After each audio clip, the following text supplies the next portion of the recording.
Welcome to What's on Your Bookshelf with your hosts, Denise Russo and Samantha Powell. Hey everyone, welcome back to another episode of What's on Your Bookshelf. This is a life and leadership podcast where we are exploring the pages of the books on our shelves and living them out loud. My name's Denise Russo and I'm here with my friend today, Sam Powell, and we are in the midst of exploring the wonderful best-selling book, Atomic Habits by James Clear. If you've missed any of these episodes, go ahead and check those out anywhere you like to listen to podcasts. Please subscribe and share. Really encourage you to read this book. You can get it wherever you like to buy books, maybe even an audiobook if you prefer that. James Clear has some really great resources as well that you can get free from his website. But today we are now all the way to the third law in this book, which is called Make It Easy. So Sam, looking forward to being here with you today. Lucky number 11, chapter 11 on walking slowly but never backward. Tell us a little bit about this chapter and what it meant for you. Oh, yeah. I love the title, right? Like walking slowly, but never backwards, right? And in the context of making it easy. So when I think about I don't know, going on a walk, like moving forwards, not backwards, but slowly, like that's easy, right? And really all about that, right? So we've moved from the first two laws, which were the cue and craving part of this, right? There's something that stimulates us to, want to change, you want to change in stasis. And now we're moving over to law 3, which is make it easy, which is related to the response, right? This is the doing something. I am now in motion. I'm, taking action, right? I'm walking forward. I'm moving. So as we think about where we've come and where we're going, this is about how do you get into that response state? How do you take action and really move forward? So as we started this out, as we start this chapter out, James has an interesting story about photography students and how they had two groups in a class where one was supposed to give just quantity of pictures, lots and lots of pictures, and your grade was based on that. And the other group had to give one photo, their best photo at the end of the year. And what they found was the quantity group, the one that went out there and did it and did it and did it and did it and took pictures and played around and messed it around and experimented, had better quality photos than the group that was responsible for just quality, which is super interesting to me. I don't know. What did you think about this opening story, Denise? Well, first and foremost, I loved the opening story because it's about a University of Florida professor, and that's my alma mater, one of the top 10 schools in the nation. So Jerry Ulsman is the professor that did this exercise, and it was super fascinating. And what it said to me was, what spoke to me, I suppose, is that I really love variety. I like to go to different places to eat or go to different places for entertainment. If you look at my LinkedIn profile, there's a really winding story of where I started and where I currently am, and probably will continue to be different from where I am going. And yet, some people may think that it's more important to have linear job stability, where you start at one job and then you move up the rungs of a ladder instead of maybe jumping around on different ladders and seeing a different point of view. And so what I loved about this story from Professor Ulsman was that the end result wasn't what they expected. They maybe perceived that the person that took the time to look for the very best quality picture and was meticulous and accurate and so intentional with what they were looking at would have resulted in the best photographs, but it was the people that had the most to choose from. So I really loved that story. The other thing that I was thinking of when you were giving the intro, Sam, is that this is about the difference between doing something that comes to us naturally versus doing things that are unnatural. And so it got me to thinking about our kids. So all 3 of our kids are athletes or have been athletes. And as you were describing walking slowly but not looking backwards, it started to have me think about, do you ever remember when you were younger or maybe watching Austin? I can definitely think of times with Olivia and Vincent when they were practicing for soccer, that when you run forward, it's natural. It's a natural instinct. You don't have to think about where your feet are going. Your feet are going forward. Your facing forward. You can see the landscape in front of you. But when the kids would do these exercises where they had to run backwards, it was half the time they were falling over or they weren't as fast. It was unnatural. So there's something about the motion of going forward where you can see things in a broader, more expansive way than if you're trying to go back to where you maybe started from, but it's unnatural and you can't see the past. You can only see what's in front of you. And so I really like thinking about how this chapter, in making it easy, may be that it's really about the fact that we make things really hard. And we always are looking backwards at where we came from to try to predict the future. But maybe the easy way is to just keep forward and keep our feet in front of us. So those are some of the things in my mind as we get started with this chapter. Yeah, I love the I didn't think of that relation to like sitting in your, I don't know, your genius zone, your strength zone, right? Like our bodies are literally made for moving forward, right? We're not made for moving backwards. We're not owls. We can't like spin our head like to look behind us, right? Like our legs are designed for forward movement. And I love that thought. I hadn't thought about that, but it's funny. I was just reading John Maxwell's "Sometimes You Win, Sometimes You Learn," and I finished it last night while I was sitting at football practice with my son, and the end of that book, I have like pages and pages that are highlighted, or I like the whole thing's highlighted because he really encourages us as we end, right? So this is sometimes you win, sometimes you learn. So this is about learning and growing and moving forward from the losses in our life.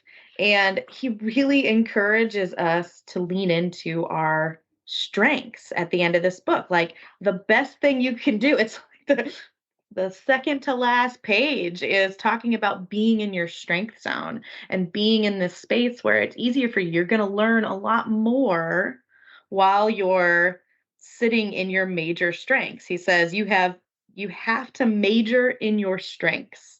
That's where your productivity resides. And so I think you're totally spot on with when we think about making it easy, it's about sitting in things that that are who we are, right? If you're not naturally a certain type of person but you want to become something tangential to that, find a way to do it in a way that's really natural to you, right? And when we think about making it easy and we think about walking forward, yeah, find the things that work for you or else you're in big trouble. Like it's gonna, you're climbing a mountain when you're making a mountain out of a molehill, right? Like if you think about that expression, right? You could make it so much easier. We talked about a few episodes, one of my most favorite books and concepts called Ikigai. And it's this idea of finding the center of your purpose in life. And what you're talking about is really that is that if you're going to make something easy, then it should follow those same principles of Ikigai, which is, are you good at it? And Mhm. if you're not good at something, it doesn't mean you can't become good at it. But the second leg on the table of Ikigai is, do you love doing it? So you might be good at something, but you don't love doing it. So it may not feel easy. Or you might not love what you're doing, but be good at it. And that doesn't feel easy. And if Mhm. you're in an environment where you don't really resonate with the culture, you might enjoy the job, but not enjoy the people. And that doesn't feel easy. And if you're just making widgets, but not making a difference, and you're not really living into the purpose of your being here on earth, then that doesn't feel easy. So for me, if we're going to make something be easy, we have to think about what are the things that bring us joy and happiness and value to the world, but then not just dream about it. Like with School of Thoughts, we often talk about, don't we, Sam, that this is about your dreams and your potential and your priorities and your purpose. But if you only keep things in your head and you have really great intentions, but you take no actions, then they're just really only dreams that get left unlived. And we were talking off the mic before we started about the fact that this chapter is about taking that truth and taking your thoughts into motion, right? Yeah, yeah. James says specifically in the book, he calls this the difference between being in motion and taking action, right? When you're in motion, you're planning, you're strategizing, you're learning, and those things are all great, but they don't produce a result. Whereas he defines action as a behavior that delivers an outcome. Like that was really powerful to me because I think about the busyness of life, right? Like it's when you get to the end of the day and you're like, I was busy all day. and I got nothing done. Right? It's like, well, I was in motion all day, but I wasn't taking action, all day. And I think about this, right? You and I are entrepreneurs. That's a big thing, right? Like I can spend my day being busy, but is it producing the outcome that I'm really, really looking for? And there's this great quote that I love it's by Chris Robinson, and he talks about the way you really need to find, you need to, kind of think about that and really prioritize that is knowing your priorities, knowing your goals, because if you don't know what those are, then you don't know the difference between a distraction and an opportunity, right? So if you're not sure what you're focused on or where you're headed or what you're doing, you don't know the difference between, hey, this is moving me towards an outcome, this is an action, or this is just something that's putting me in motion and it's a distraction, right? And so you really have to be clear on what are those outcomes that you're moving towards so that the steps you're taking are getting you there. They're not just spinning you around and making you real busy. Yeah, I think a lot of what you're describing to me sounds like what we've been talking about with this Marie Kondo book, Life-Changing Magic of Tidying Up. It's about removing clutter. So, what James Clear talks about in the book is it's easy to be in motion and convince yourself that you're still making progress. And he gives an example where he says, example A, I've got conversations going with 4 potential clients right now. That's good. We're moving in the right direction.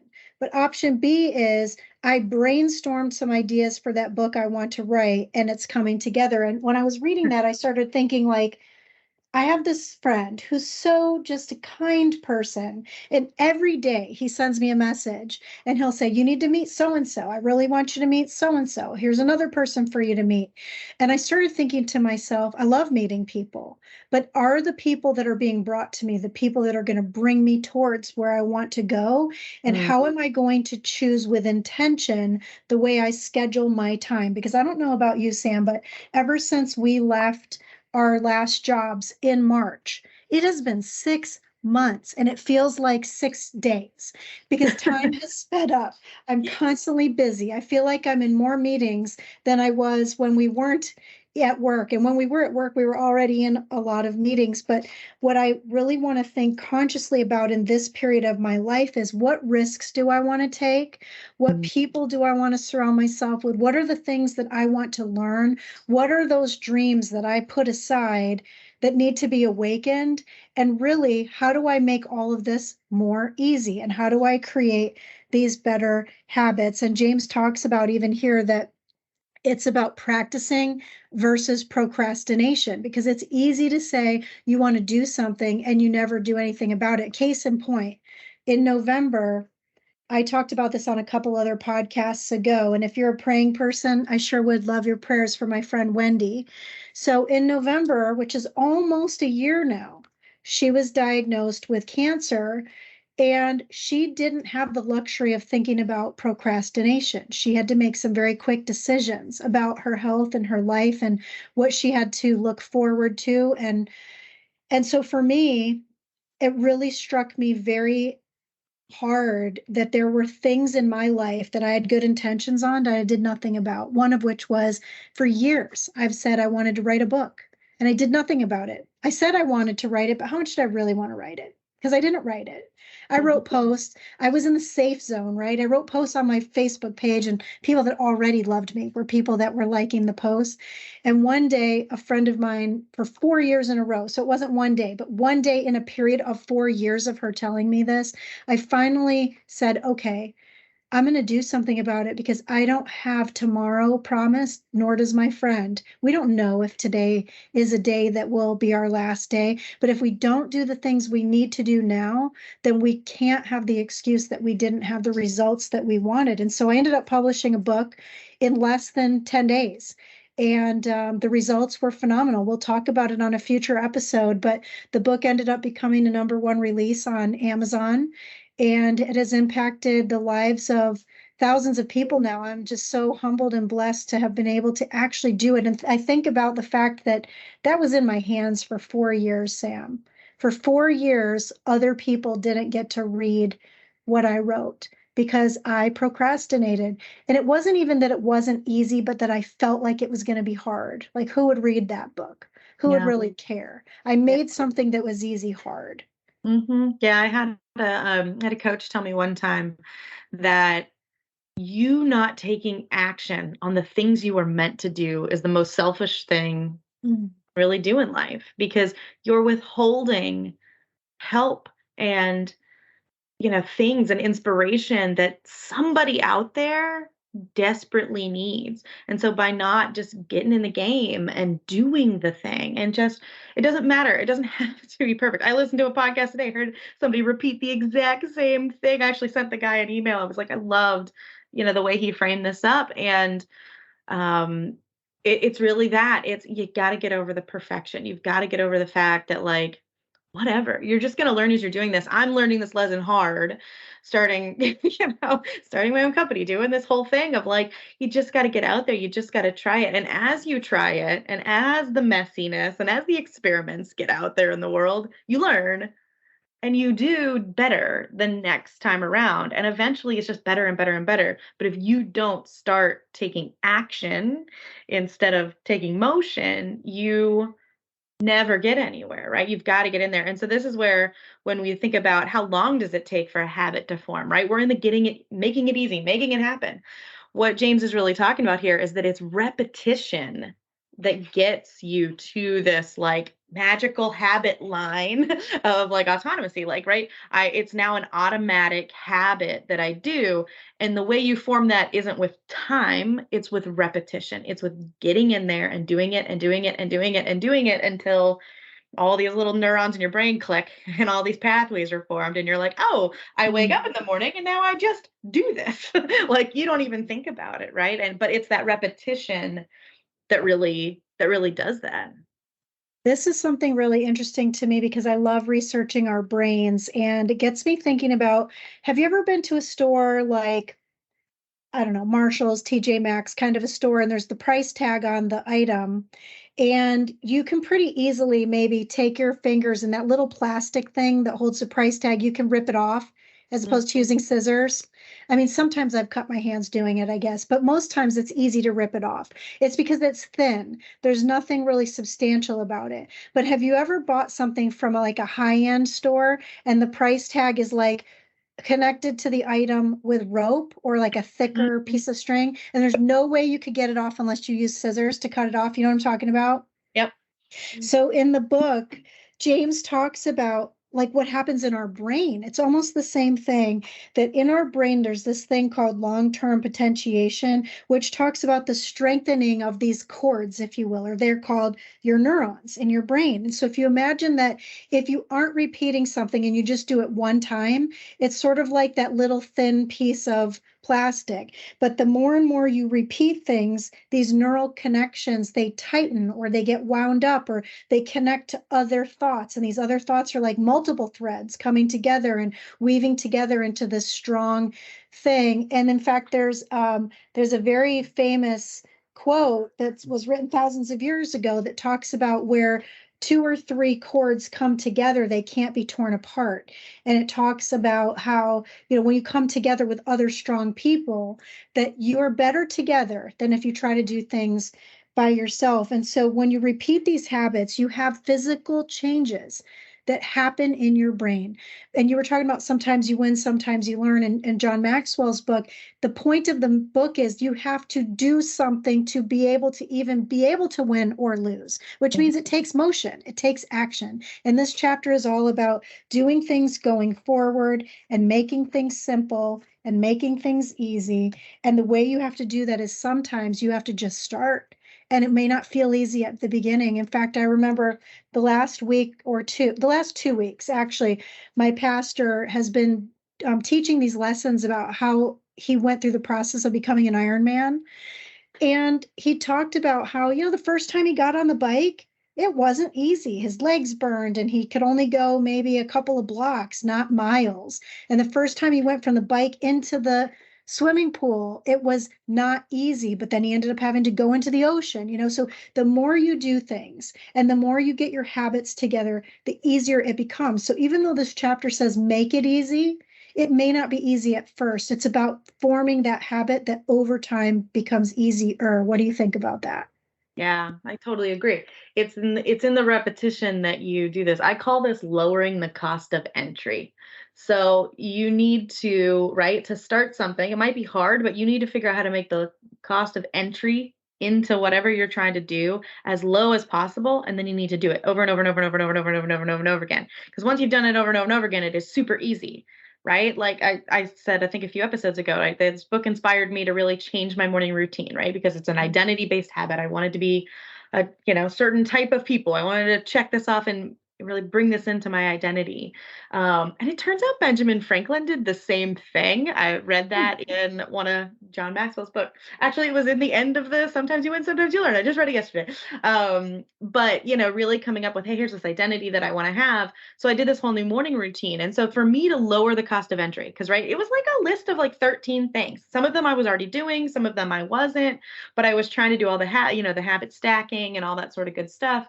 But to make it easy on myself, I just wrote a list. I made it a checklist. So I didn't have to think about it. I didn't have to think about how, like, what do I do? After I make my cup of coffee, what do I do? It's, oh, okay, I go and I journal. Okay, after I journal, what do I do? I get to read my inspirational calendar. I get to flip it over, right? They were things I was doing, but it's like inserting, and the list lowered the cost of entry for me entirely, right? It was like, yeah, these things are kind of hard if I stack them all up and I think about, oh my gosh, now I have to remember 13 things. I just take the remembering out. It made it a lot easier. So checklist. What I noticed as I've been doing this, because I'm now on day 31, Nice. which is awesome, is that around repetition 21, 22, 23, somewhere in there, I didn't need to look at the list anymore to remember what happened, like what was the order. For the first 20 days, I had to look at this list because I was like, now what do I do after this? Right? Okay. And so I made that easy on myself by having a list. It's right here. It's on my desk, first thing I see. But eventually, I don't have to think about it. Now my list could burn up and I wouldn't falter. I know what order. Is it still totally easy to do all of it? No. But as I did it, I found little ways to tweak it and to make it just a little bit easier, a little bit better, a little bit of improvement. It was like, oh, I'd also like to be more active, but I don't have that in my morning routine. How could I insert that? Like, so today, like, meditation is one of my things. Well, guess what? Let me go meditate on the yoga mat that I could do 10 push-ups on afterwards, right? Like, let's just make it a little easier. Let's just do it over and over again, because when you do it over and over again, it becomes easy enough to tweak, to improve, to make it better, to figure it out. But I'm watching this happen. And it was really funny around that, like, 21, because people say, like, oh, it takes 21 days to do a habit. Maybe it's not that. Maybe it takes more like 21 21 repetitions for you to not have to remember what you have to do. I don't really know what that is. And James says there is no time frame, really. It's just about how long is it taking your brain in that situation to form that thing. For me, it took 21, 22 days to be like, well, now I don't have to remember. Now I don't have to look at a list to look at what my checklist is. It's in my head now. It's a formed connection because I strengthened it every single morning for 3 weeks. So you had to be consistent. So for that 21 days, you were consistent doing the exact same thing over and over again.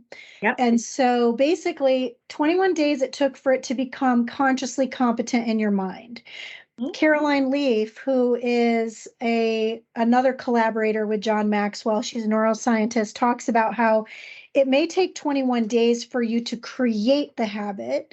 It takes maybe 6 months, though, to sustain the habit. And in fact, James talks about in the book an example where what happens when you stop the habit.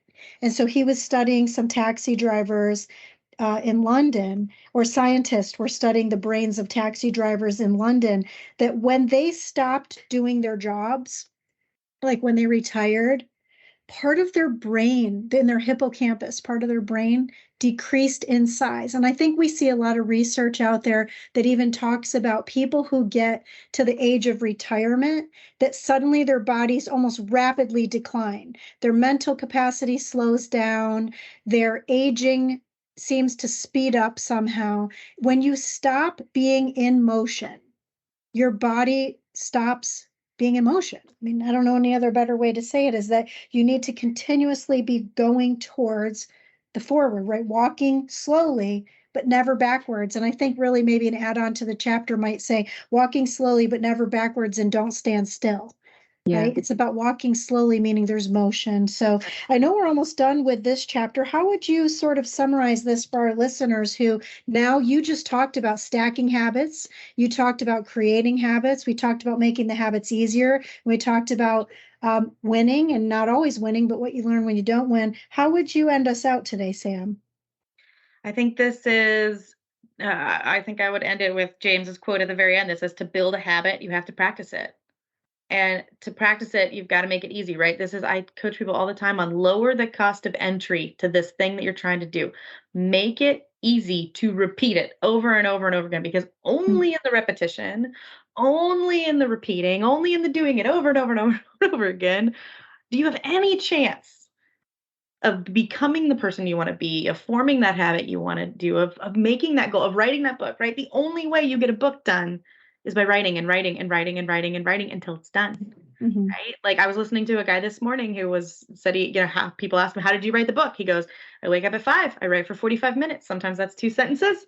Sometimes that's a chapter. He's like, but I wrote every single day until the book was done. Right? It's that repetition. It's that, it's that over and over again that really eventually lowers the cost of entry for yourself by making it easier and easier and easier to do, because it's repetition. I like what you're saying about the sentences, like write 2 sentences. I talked to a person that I was coaching yesterday, and he said, I want to win the Academy Award. And I asked him, have you written the movie? No. Have you written a book about the movie? Well, I have 300 and something pages done. Okay, that's a great start. The book is there. But in order to win the award, you actually have to have a film. Yeah. And so maybe it's around thinking about, why do you want that thing that you want? And what are the things you can do to make it easy for you to get closer step by step? And maybe you can't bite off the whole elephant at once. And that's the power of coaching. So if you're listening to this and you're looking for ways to walk slowly forward, maybe you feel like you're backpedaling backwards, or you're standing still, or your feet are stuck in quicksand. If you want some help talking about coaching, finding a coach, or learning about the power of what coaching can do for you, please reach out to us. You can catch us on our LinkedIn pages for School of Thoughts. Sam's got a page called Lead the Game.